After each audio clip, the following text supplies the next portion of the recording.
Hai semuanya, Assalamualaikum warahmatullahi wabarakatuh. Apa kabar teman-teman hari ini? Alhamdulillah bisa menyapa kembali teman-teman di sana. Mohon maaf ya kalau untuk akhir-akhir ini aku upload videonya agak telat, kadang juga kemalaman gitu. Aku tuh kayak masih jet lag teman-teman dari kegiatan kemarin, jadi belum bisa menyesuaikan waktuku kembali gitu. Nah, di kegiatan aku hari ini tuh kegiatan siang hari, nanti juga menjelang sore.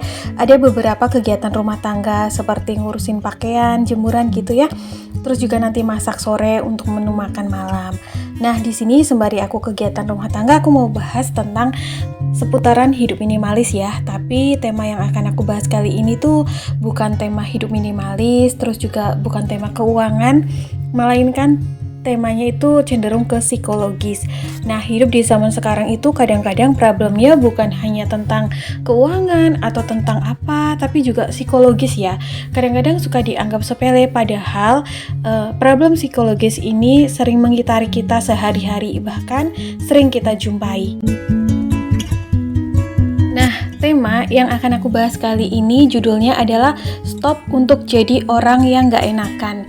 Kita kadangkala perlu loh untuk tegas dan disiplin terhadap diri sendiri serta kepada orang lain. Dan di sini ulasannya yang akan aku bahas adalah 5 sikap tegas tapi lugas supaya hidup kamu tidak terganggu oleh lingkungan yang toksik. Nah, kadang-kadang kita mengartikan lingkungan yang toksik ini seperti lingkungan yang buruk gitu ya, atau lingkungan yang mungkin tidak sesuai dengan kehidupan kita. Tapi sejatinya bukan seperti itu ya teman-teman. Lingkungan yang kelihatan baik pun itu kadang-kadang bisa menjadi toksik kalau kita tidak bisa bijak dalam menyikapinya. Seperti lingkungan kehidupan yang saling sama-sama tinggi egonya dan lain-lain.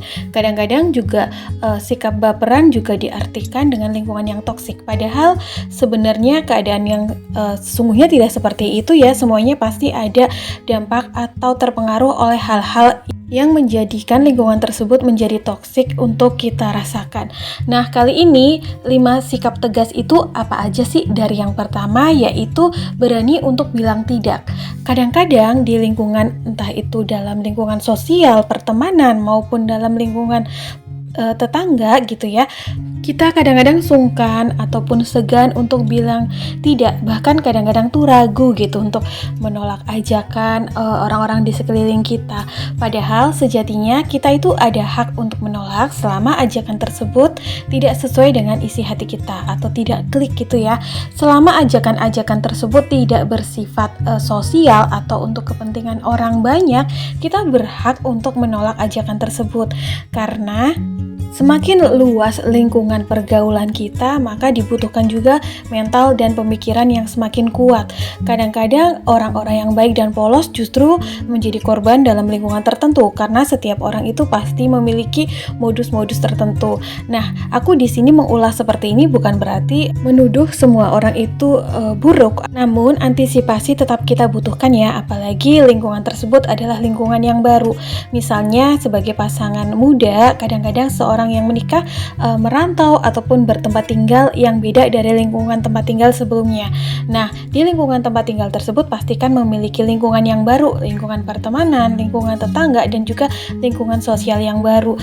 Dibutuhkan pengenalan terlebih dahulu ya teman-teman. Kita harus tahu dulu sifat dan karakter orang-orang sekitar. Tidak ada salahnya untuk bersikap baik, bahkan sampai kapanpun sikap baik itu sangat dibutuhkan ya. Jangan sampai kita bersikap yang kurang baik.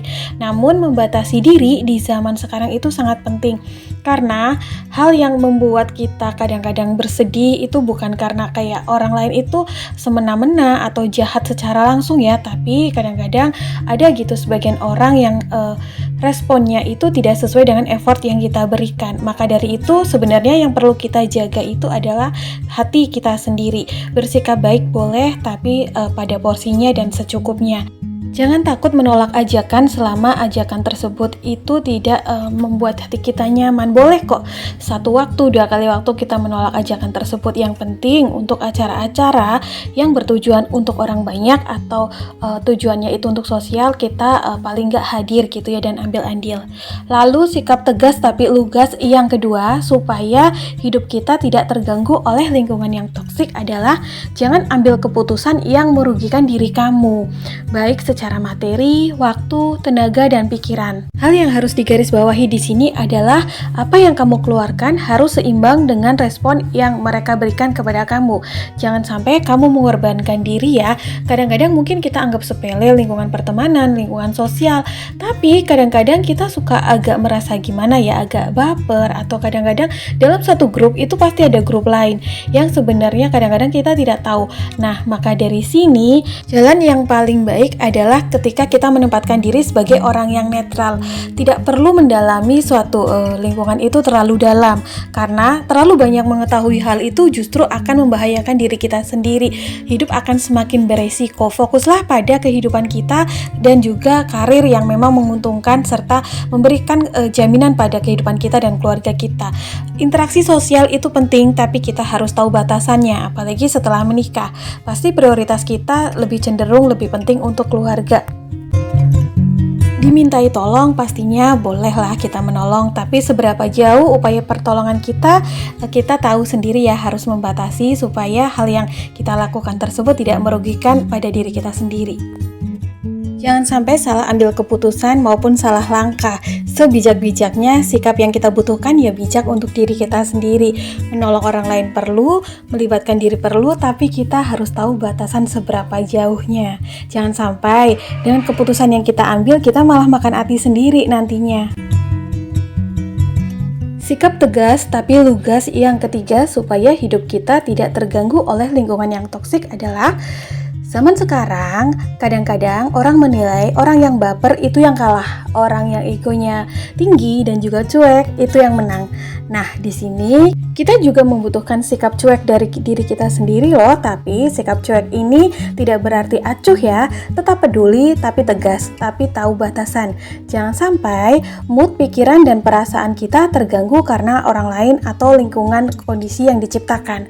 Kita tidak bisa memaksa semua orang itu suka terhadap kita, tapi kita juga berhak untuk memilah-milah peran apa saja yang ingin kita jalani. Kita berhak juga kok untuk bilang tidak pada setiap ajakan yang sekiranya tidak klik di hati. Jangan selalu ambil pusing dan overthinking ketika kita menolak atau tidak mengiyakan ajakan orang lain itu, nanti orang lain akan marah ataupun akan menilai kita bagaimana. Sesekali kita perlu cuek, sesekali kita tidak perlu pikirkan. Bahkan sekalipun ketika orang lain membuat trust issue maupun gosip terhadap kita dan menilai kita kurang baik, kita boleh kok abaikan hal-hal tersebut demi kewarasan diri kita sendiri. Karena sekali lagi problem hidup di zaman sekarang secara psikologis adalah orang yang baper itu adalah orang yang kalah. Orang yang bisa cuek dan bisa hidup dengan baik, dengan lugas dan juga dengan tegas itu adalah yang menang. Yang mana di sini kita dituntut untuk bisa memilah-milah hal-hal yang perlu kita masukkan dalam diri kita maupun hal-hal yang harus kita skip. Hal-hal seperti gosip, isu, dan juga bahan gibahan kita skip aja. Bahkan kalau kita mendengar orang lain berkata tentang kita yang tidak sebenarnya, kita boleh juga skip kok. Demi apa? Demi tidak memperpanjang masalah. Yang penting kita tetap bersikap baik ke depannya, karena kebenaran akan menemukan jalannya. Lanjut ya teman-teman, sikap tegas tapi lugas yang keempat supaya hidup kita tidak terganggu oleh lingkungan yang toksik adalah yang paling pahlawan itu yang paling banyak kerjaan. Agak ironis terdengar sebenarnya ya, tapi kayaknya di zaman sekarang kayak gitu nggak sih? Baik di lingkungan kerja, baik di lingkungan sosial, di lingkungan pertemanan, maupun di lingkungan tetangga. Kadang-kadang nih ya, niat dan kepedulian kita yang tinggi itu disalahartikan dan menjadikan orang lain seenaknya bersikap terhadap kita. Misalnya nih, kita punya skill tertentu, kita mau nolong. Nah, itu tuh malah dijadiin langganan, apa-apa yang ngerjain kita. Sebenarnya nggak ada masalah selama kerjaan tersebut tidak mengganggu waktu dan juga pekerjaan kita ya. Tapi kalau misalnya keadaan atau kondisi tersebut membuat kita kayak digampangin, ya kita harus stop ya untuk melibatkan diri. Jadi mungkin zaman dahulu yang namanya pahlawan itu sangat berbudi luhur ya, nilainya sangat baik. Tapi kalau di zaman sekarang ya memang ada sih sebagian lingkungan yang memang masih menghargai effort dan juga upaya jerih payah kita. Namun sebagian kadang-kadang tuh malah membuat orang tersebut jadi ngegampangin apa yang kita lakukan, padahal kadang-kadang niat kita itu baik. Jadi dari poin ini kita bisa meletakkan kebaikan kita pada tempat dan juga sesuaikan porsinya. Jangan berlebihan, karena yang berlebihan itu pasti tidak baik, meskipun itu adalah kebaikan. Lalu sikap tegas tapi lugas yang kelima supaya hidup kita tidak terganggu oleh lingkungan yang toksik adalah jangan pernah menanggapi gosip maupun isu dari orang lain yang sedang beredar. Karena salah-salah malah kamu yang dituduh sebagai pengedarnya, padahal kamu hanya sebagai pendengar atau penerima berita tersebut. Hidup di zaman sekarang itu kejam untuk psikologis kita. Kita dituntut pandai-pandai dalam bersikap dan juga berinteraksi di lingkungan kita. Berperan secukupnya, tidak terlalu akrab, dan juga memiliki circle pertemanan yang lebih kecil atau sedikit itu justru jauh lebih berkualitas dan juga minim resiko. Yang perlu kita ingat untuk bekal hidup di zaman sekarang, khususnya dalam interaksi sosial adalah kenalan dan relasi boleh sebanyak-banyaknya. Namun, circle pertemanan kita wajib kita batasi, karena sesuatu yang paling beresiko menikam diri kita adalah hal yang paling dekat dengan kita. Nah, teman-teman, itu dia ya yang bisa menjadi remember untuk bekal hidup di zaman sekarang, khususnya dalam segi psikologis. Aku berharap apa yang aku share hari ini bisa bermanfaat dan juga bisa memberikan semangat untuk teman-teman di luar sana. Nah, akhirnya nih aku mau spill ya, ini tumisan bunga pepayanya udah aku masak. Sebelum ditumis, bunga pepayanya aku rebus pakai asam jawa, lalu aku bilas bersih baru ditumis pakai cabai bawang. Oke teman-teman, sampai di sini dulu ya video aku hari ini. Semoga bermanfaat. Assalamualaikum, bye.